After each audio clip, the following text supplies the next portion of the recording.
اعوذ باللہ من الشیطان اللعین الرجیم بسم اللہ الرحمن الرحیم۔ آج مومنین کی خدمت میں تسبیح زہرا سلام اللہ علیہا کا ثواب بیان کرتے ہیں کہ تسبیح زہرا سلام اللہ علیہا کو پڑھنے کا ثواب کتنا ہے۔ یہ کوئی عام تسبیح نہیں ہے، اس کو محمد مصطفیٰ نے اپنی بیٹی زہرا سلام اللہ علیہا کو عطا کی تھی۔ جب بھی کوئی مشکل ہوتی تو پیغمبر خدا فرماتے بیٹی یہ تسبیح پڑھ لیا کرو، خالق کائنات آپ کے لیے آسانیاں پیدا کرے گا۔ اور امام جعفر صادق علیہ السلام فرماتے ہیں ہم اپنے بچوں کو اس تسبیح زہرا کا اس طرح حکم دیتے ہیں جس طرح ہم نماز کا حکم دیتے ہیں، یعنی اپنے اوپر یہ تسبیح لازم کر لو، اور جو بندہ اپنے اوپر اس تسبیح کو لازم نہیں کرتا، امام فرماتے ہیں وہ بدبخت انسان ہے۔ اس کے بعد فرماتے ہیں کہ تسبیح زہرا سلام اللہ علیہا کا ثواب بہت زیادہ ہے۔ فرماتے ہیں جو بندہ تسبیح زہرا ہر نماز کے بعد پڑھتا ہے تو خالق کائنات سے مغفرت کی دعا مانگے، خالق کائنات اس کی مغفرت فرماتا ہے۔ یہ پڑھنے میں تو 100 مرتبہ ہے، لیکن اگر اس کا وزن کیا جائے، میزان کیا جائے تو یہ 1000 سے بھی زیادہ ہے۔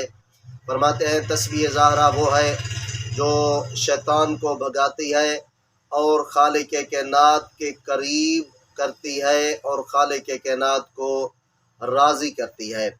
اور تسبیح زہرا امام فرماتے ہیں، امام جعفر صادق علیہ السلام فرماتے ہیں جو بندہ روزانہ نماز کے بعد تسبیح زہرا سلام اللہ علیہ کا ذکر کرتا ہے تو مجھے یہ 1000 رکعت نماز سے بھی زیادہ افضل ہے تسبیح زہرا کا پڑھنا۔ اس کے بعد فرماتے ہیں کہ یہ تسبیح زہرا کوئی معمولی چیز نہیں ہے۔ اگر کوئی پیغمبر خدا کو وہ چیز پسند ہوتی جو اس سے زیادہ محبوب ہوتی تو خالق کائنات محمد مصطفیٰ اپنی بیٹی کو وہی چیز عطا کرتے۔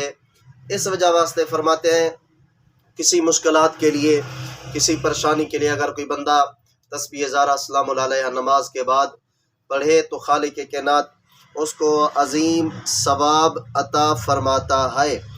اس کے بعد فرماتے ہیں بندہ مومن نماز کے بعد جب نماز ختم ہو جائے اپنے پاؤں کو، پیروں کو حرکت نہ دے، اپنے مصلی کے اوپر بیٹھا ہو اور یہ تسبیح زہرا سلام اللہ علیہا کو وہیں پر بیٹھ کر پڑھے تو خالق کائنات اس کے گناہوں کو معاف فرما دیتا ہے۔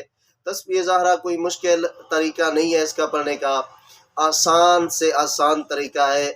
تسبیح زہرا سلام اللہ علیہ کا طریقہ یہ 34 مرتبہ اللہ اکبر کا ذکر کرنا ہے، 33 مرتبہ الحمدللہ الحمدللہ پڑھنا ہے، اور 33 مرتبہ سبحان اللہ پڑھنا ہے، کیونکہ اس کا ثواب بہت زیادہ ہے۔ دعا کرتے ہیں کہ خالق کائنات ہم سب کو تسبیح زہرا سلام اللہ علیہا ہر نماز کے بعد پڑھنے کی توفیق عطا فرمائے، اور خالق کائنات ہم سے خالق کائنات راضی ہو جائے۔ یہ جتنے ہمارے دیکھنے والے دوستان ہیں ان سے ہم یہ اپیل بھی کرتے ہیں یہ ویڈیو آگے بھی شیئر کر دیا کریں اور ہمارے چینل کو سبسکرائب بھی کریں تاکہ اس اسلامی مواد سے، اسلامی معلومات سے ہمارے دوسرے مسلمان بھائی اس سے استفادہ کر سکیں۔ دعا کرتے ہیں خالق کائنات ہم سب کی حاجات کو پورا فرمائے۔